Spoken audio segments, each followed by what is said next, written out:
Λάζαρος Αρχοντόπουλος από το Husky Sports. Θα μιλήσουμε λίγο για αυτό που λέγεται σκι. Ας αρχίσουμε λοιπόν από την ιστορία. Χιλιάδες χρόνια πριν έχουν βρεθεί μέσα σε σπηλιές στη Βόρεια Ευρώπη σχέδια τα οποία αποδεικνύουν ότι οι άνθρωποι ασχολιόντουσαν με το σκι αναγκαστικά βέβαια από τότε. Τα σκι τα χρησιμοποιούσαν κυρίως για τη μετακίνησή τους πάνω στις χιονισμένες επιφάνειες. Στη συνέχεια, όταν φτάνουμε κάπου στις αρχές του 20ου αιώνα, αρχίζει το σκι και γίνεται σπορ. Άρχισαν να βγαίνουν τα πρώτα σκι με τα οποία μπορούσε κανείς να ευχαριστηθεί κατεβαίνοντας στις πλαγιές, εκτός από το ότι πάντα διανύανε και διάφορες αποστάσεις αναγκαστικά, ειδικά στις βόρειες χώρες όπου το χιόνι ήταν πολύ. Τα υλικά εξελίχθηκαν. Στην πορεία μπορούμε να δούμε, αυτό το σκι καλή ώρα είναι της εποχής του 30. Θα δείτε ότι κυρίως ήταν ξύλινο, υπήρχαν κάποιες μεταλλικές γωνίες για να έχει καλύτερη πορεία πάνω στο χιόνι. Οι δέστρες απαρχιωμένες όπως βλέπετε, παρόλα αυτά με ένα σύστημα που μπορούσαν γρήγορα να δεθούν πάνω στο σκι οι μπότες.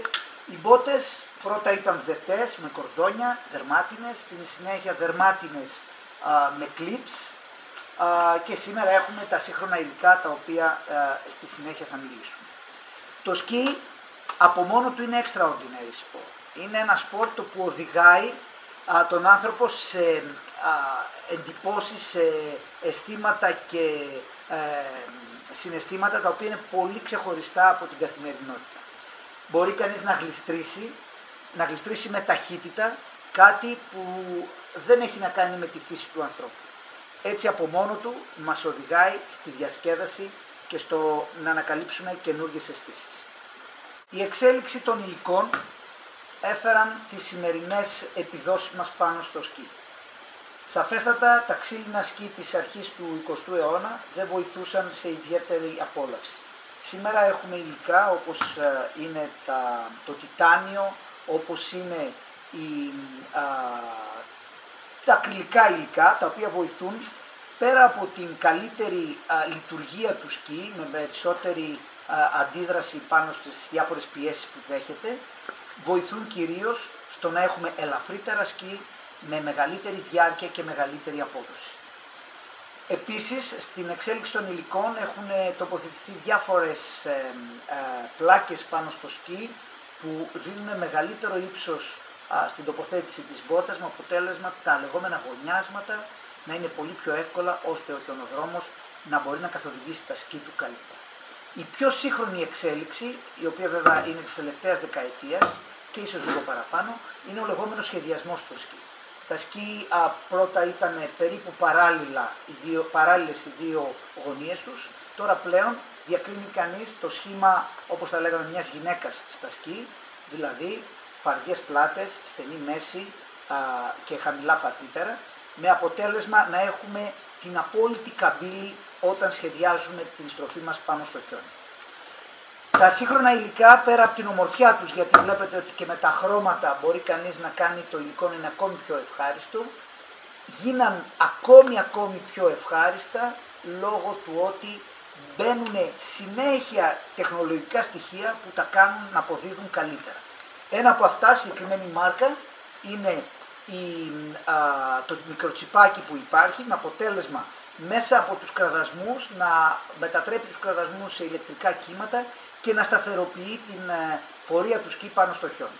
Όλα αυτά τα μικρο gadgets, ας τα πούμε, θα τα δούμε με διάφορους τρόπους πάνω στην εξέλιξη των υλικών μας και βέβαια έχουν και την αντίστοιχη τιμή στην τελική τιμή των σκι. Η εξέλιξη των σκι, πάντα με στόχο την διασκέδαση, δημιούργησε τα καινούργια σκι με σπάτουλα και από τις δύο πλευρές του σκι, όπως λέγονται twin tips σκι, τα οποία μπορεί κανείς να τα χρησιμοποιήσει για να κάνει ακροβατικές φιγούρες και να κάνει σκι μέσα στα λεγόμενα parks ή half pipes, δηλαδή τις μισές σωλήνες ή τα πάρκα όπου υπάρχουν ανομαλίες, υπάρχουν διάφορα εμπόδια και μπορεί κανείς με αυτά τα σκι να υπερπηδήσει όλα αυτά τα εμπόδια και να κάνει ακροβατικές φιγούρες. Τα συγκεκριμένα σκι, πέρα από τη δυνατότητα για το χιονοδρόμο να κάνει όλες αυτές τις φιγούρες, είναι καταπληκτικά σκι και για free ride, δηλαδή στα βαθιά έξω από τις κύριες πίστες χιόνι.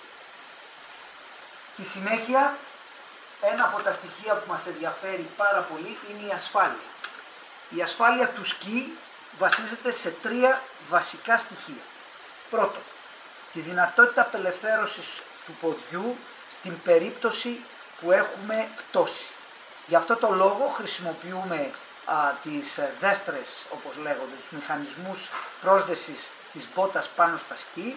Όλες αυτές έχουν ένα σύστημα απελευθέρωσης, ανάλογα με τις δυνατότητες του χιονοδρόμου, την ταχύτητά του δηλαδή και τα κιλά του. Η ρύθμιση πρέπει να γίνεται πάντα από ειδικούς και πάνω στο όλο το σύστημα της δέστρας υπάρχει και το λεγόμενο ski stop, που στην περίπτωση απελευθέρωσης σταματάει το σκι ώστε αυτό να μην συνεχίσει την πορεία του και βρει κάποιον άλλον και το χτυπήσει. Ένα από τα στοιχεία που υπάρχουν πάνω στα σκι για την ασφάλεια των χιονοδρόμων είναι πλέον η πλαστική επένδυση στις μύτες του σκι και το στρογγύλεμα της σπάτουλας του σκι. Αυτό σημαίνει ότι αν αυτό το σκι εξφεντερωστεί ή κάνει κάποια κουλουτούβα, όταν θα χτυπήσει κάποιον δεν θα του δημιουργήσει την ίδια ζημιά που θα δημιουργούσε όταν είχε τη μητερή άκρη. Ένα από τα στοιχεία που μας ενδιαφέρει επίσης στο θέμα της ασφάλειας δεν είναι τίποτα άλλο παρά μονάχα η προετοιμασία των πιστών. Πλέον η προετοιμασία των πιστών, και αυτό είναι από τα κυριότερα που γίνονται στη σύγχρονη χιονοδρομία, γίνεται με τέτοιο τρόπο ώστε να παρέχουν τη μέγιστη ασφάλεια στον χιονοδρόμο. Είτε με το κλείσιμο των επικίνδυνων σημείων, είτε με την προετοιμασία της ίδιας της πίστας και του χιονιού. Η μπότα του σκι είναι το σύστημα μετάδοσης της κίνησής μας στα σκι. Πέρα από το σύστημα μετάδοσης όμως της μπότας του σκι είναι και προστασία. Διότι τα πόδια μας, αν δεν υπήρχε αυτό όλο το σύστημα που βλέπετε του σκληρού αντικειμένου, θα ήταν πολύ ευάλωτα σε οποιαδήποτε χτύπημα. Προστατεύουν πάρα πολύ καλά τον αστράγαλό μας. Τα σύγχρονα μοντέλα δίνουν την κατάλληλη κλίση που χρειάζεται να έχουν τα γόνατά μας σε σχέση με το σκι. Έχουν ένα εύκολο σύστημα που κλείνουν ώστε να μην παιδευόμαστε ιδιαίτερα. Ανάλογα γιατί χρησιμοποιούμε τις μπότες, υπάρχουν μπότες πιο μαλακές, πιο σκληρές και ανάλογα βέβαια και με το επίπεδό μας. Η μπότα του σκι λοιπόν, όπως είπαμε, είναι το σύστημα μετάδοσης της κίνησης αυτού του ωραίου σπορ που λέγεται σκι, το οποίο όχι μόνο μας δίνει καταπληκτικά συναισθήματα, πραγματικά την αίσθηση ευτυχίας όταν γλιστράμε πάνω στο χιόνι, μας φέρνει κοντά στη φύση, μας κάνει να αγαπάμε πράγματα που μέσα στην καθημερινότητα δεν μπορούμε να τα γνωρίσουμε, μας διδάσκει την αλληλεγγύη, κάτι που η σύγχρονη κοινωνία μας έχει κάνει να το ξεχάσουμε, και το κυριότερο απ' όλα μας κάνει να αγαπήσουμε το βουνό. Το βουνό είναι κάτι που όταν το γνωρίσεις δεν το ξεχνάς ποτέ. Ένα από τα gadgets, ας το πούμε έτσι, που είναι πλέον απαραίτητο στο σκι είναι το κράνος. Το κράνος δεν είναι τίποτα άλλο παρά μονάχα η προστασία του πιο, ας το πούμε, μεγαλύτερης ουσίας κομματιού του κορμιού μας, του κεφαλιού μας. Πλέον οι πτώσεις στο σκι μπορεί να επιφέρουν από το παραμικρό χτύπημα πάνω στο χιόνι, αιματώματα σοβαρά στο κρανίο, τα οποία μπορεί να είναι και μοιραία κάποια στιγμή. Έτσι το κράνος από απλό gadget έχει γίνει απαραίτητο. Είναι το κύριο κομμάτι της ασφάλειάς μας. Μια πτώση δικιά μας μπορεί να ελεγχθεί. Μια πτώση κάποιου άλλου που θα έρθει και θα πέσει επάνω μας είναι ακόμη πιο επικίνδυνη. Το κράνος στα παιδιά έχει γίνει υποχρεωτικό πλέον στο εξωτερικό σε όλα τα εθνικά κέντρα. Δεν επιτρέπονται παιδιά κάτω από την ηλικία των 14 να πάρουν το lift για να ανέβουν αν δεν φορούν κράνος. Σύντομα θα γίνει και υποχρεωτικό και για τους ενήλικες, κάτι σαν το κράνος που φοράμε στην μηχανή κατά τη διάρκεια της οδήγησής μας. Η μάσκα του σκι είναι ένα άλλο στοιχείο, gadget όχι, απαραίτητο οπωσδήποτε για να μας προστατεύσει από τον κρύο αέρα, από το χιόνι, από τον ήλιο.